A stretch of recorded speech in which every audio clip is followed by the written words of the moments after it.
My name is John Rowland, Bar Chart's Head of Trading Education.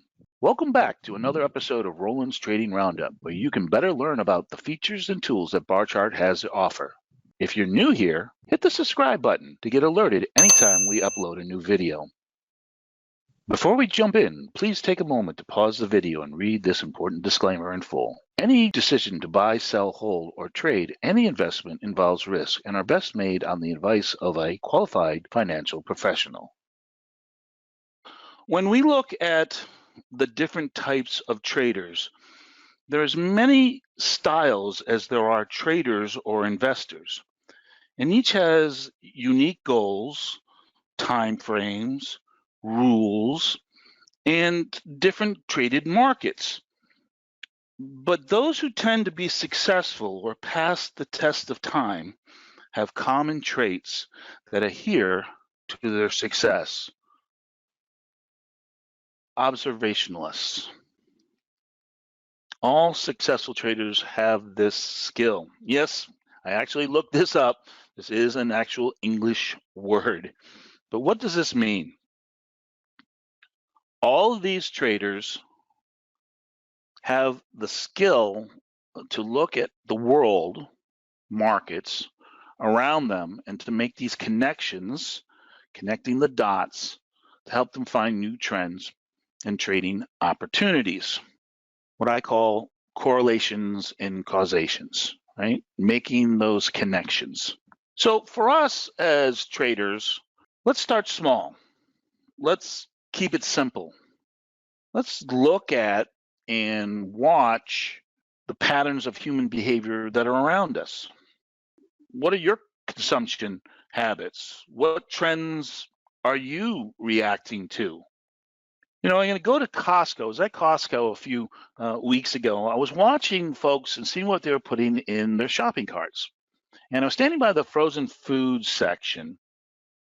And every time somebody would come down the frozen food section, they were opening up the section where they had French fries or tater tots or some kind of frozen potato product.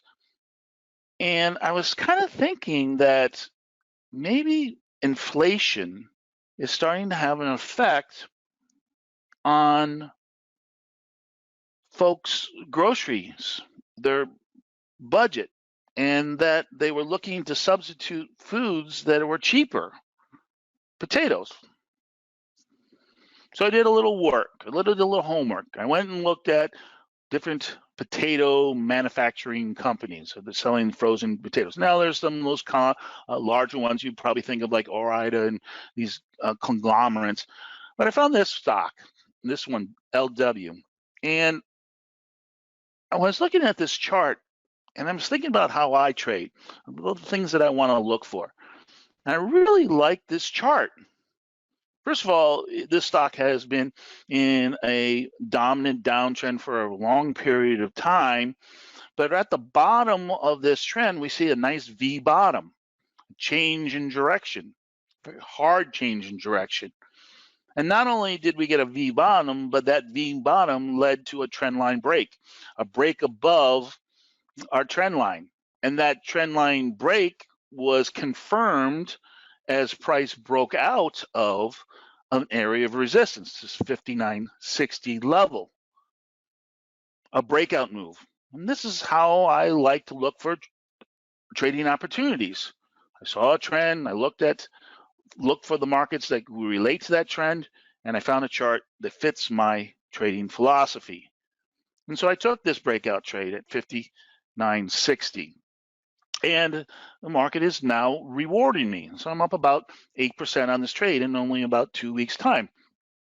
Not a bad trade in the short period of time. Now, what has happened now is, unfortunately for me at this point, is I have an event coming up. And that event is earnings. And we can see here that this particular stock, over its last 3 earnings events, didn't perform well. Now, maybe things have changed, but I need to be cautious because of earnings. So what I did was on this trade is I raised up my stop to break even, But I also looked at options, and I went to sell some covered calls. I sold a $65 call that allowed me to bring in $2.25 worth of credit. That would limit my gains to the upside if the earnings was positive, around $67.50. But still a nice, almost a 15% return on this stock. But it also gave me that $2.50 credit based on my entry costs of about a 4% buffet. So that would allow me to take a little bit of a hit. Now, if this market did go back below that 59.60, I probably would be out of this trade, but I would still be able to keep a good portion of that $2.50 of credit that I received from that call trade. So when everybody's running around telling you that the stock is great, or this is one is going to go up, or whatever, probably everybody's already in that market.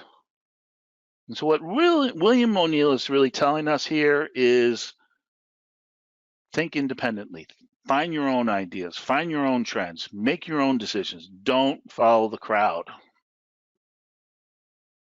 Humphrey Neal has a book about contrarian trading or contrarian theory, and I have become more of a contrarian as I've gotten older in my years.